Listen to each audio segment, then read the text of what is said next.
আজকে আমরা 498 এই বিষয়বস্তু নিয়ে আলোচনা করব। প্রথমে 498 এর উদ্দেশ্যটা এবং 498 ইন্ডিয়ান পেনাল কোডে উল্লেখিত 498 এ আসলে কি এবং এর নতুন আইনে এটি কোন ধারায় আছে সেই সম্পর্কে আজকে জানব।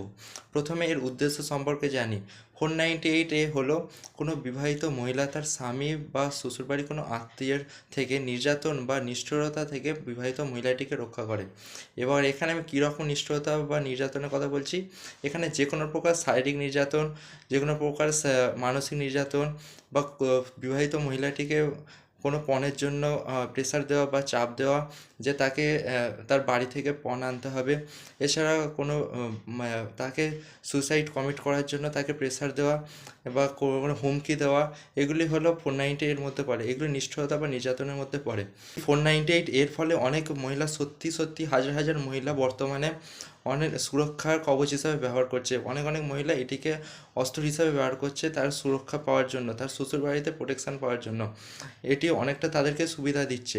কিন্তু অনেক মহিলা এমন আছেন, কিছু ক্ষেত্রে আমি শব্দটা কোট করছি, যে কিছু কিছু ক্ষেত্রে, সমস্ত বিষয় নয়, কিছু কিছু ক্ষেত্রে এমন এমন মহিলা আছে তারা এটিকে অপব্যবহার করছেন।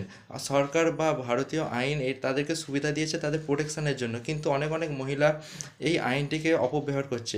আমি কয়েকটি যেমন উদাহরণ দিচ্ছি, যে ধরুন কোনো স্বামী ও স্ত্রী, যেমন সংসারে দুজনের মধ্যে ঝামেলা হয়, কিন্তু অনেক অনেক কিন্তু অনেক সময় দেখা যায় যে তাদের তাদের কোনো কোনো বিষয়ে তাদের মধ্যে অমিল সৃষ্টি হচ্ছে, যে কোনো একটা বিষয় নিয়ে তাদের মতের মিল হচ্ছে না। তখন স্ত্রী কী করছে, তখন স্ত্রী সেই স্বামীর বিরুদ্ধে 498 এ কেস করে দিচ্ছে এবং এর ফলে স্বামী সাফার করছে এবং তার শ্বশুরবাড়ির লোকেরা তার সাথে সাফার করছে।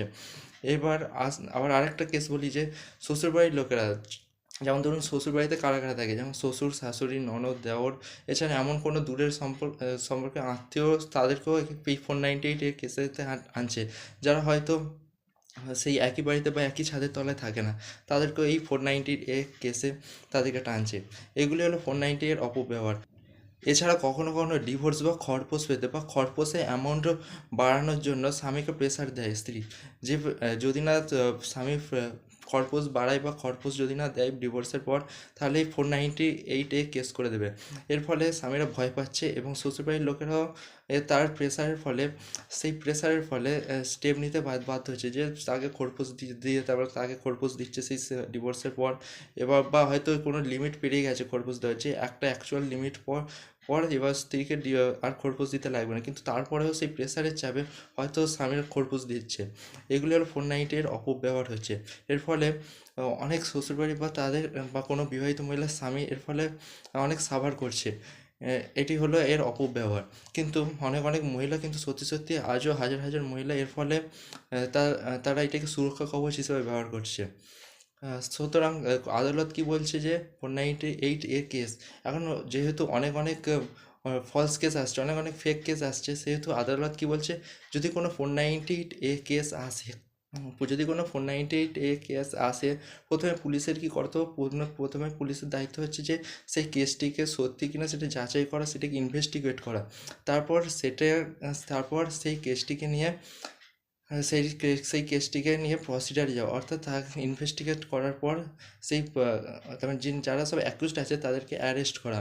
প্রথমে এটা হলো আদালতের ডিসিশন, যে আদালত কি বলছে। এখন কারণ অনেক অনেক ফেক কেস আসছে না, সেই জন্য আদালতও এখন বিশ্বাস করতে চায় না যে এই মহিলাটি সত্যি সত্যি তেমন জেনুইন এই কেসটা নাকি, আদালতও এখন বিশ্বাস করতে চাইছে না।